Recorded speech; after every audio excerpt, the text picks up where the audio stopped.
According to AFSP.org, approximately 43,000 people die by suicide a year.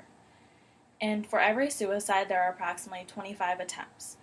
My name is Sierra Dixon, and I am here to present a topic to you that is very near and dear to my heart. 8 years ago, I lost my dad to suicide. And today, I am here to tell you how you can prevent someone or your own suicide.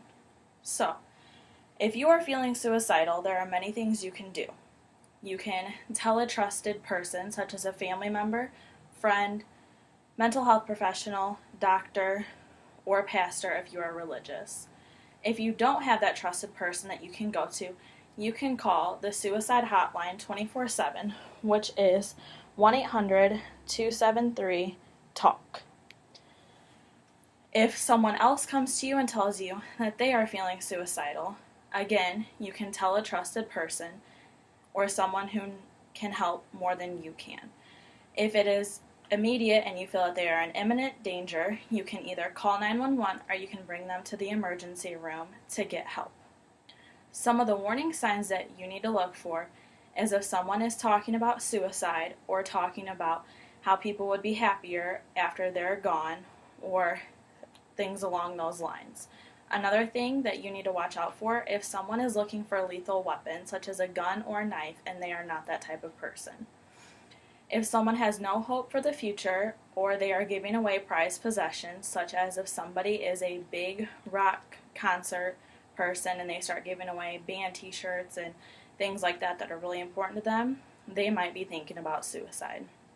Withdrawing from others, if they are really a bubbly, outgoing person, can also be a sign, as well as self-destructive behavior, such as doing drugs, drinking while driving, or just not caring about what happens to them. When talking to someone who is suicidal, the most important thing you can do and the number one responsibility you have is to listen.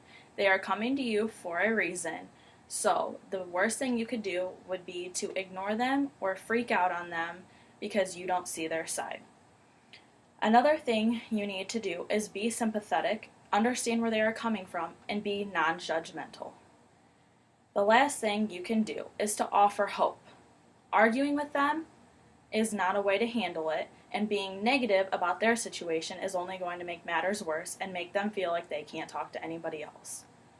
The worst thing you can do if a friend or family member is feeling suicidal is blame yourself. A person can have hundreds of people that love them, but it's the way that they feel inside that makes them feel this way.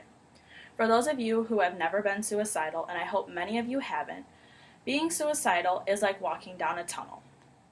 You feel as though you can see the light at the end, but the further and further you walk, the more that the walls cave in and the light gets darker and more dim. The only way that they can help themselves is to reach out and get help. And if they feel that they do not want help, they won't reach out. And again, you cannot blame yourself for that. This is a topic that I feel extremely passionate about, which is why I chose it. And although I hope none of you have to go through this or deal with somebody who is feeling this way, if you do, I hope that this video really helps you help someone else or yourself. I really do hope that none of you have to go through this, but the truth of the matter is a lot of you probably will. It is very common, especially with everything going on today. And if it does happen, I hope that this helps you get help, and it helps others get help. Thank you for listening.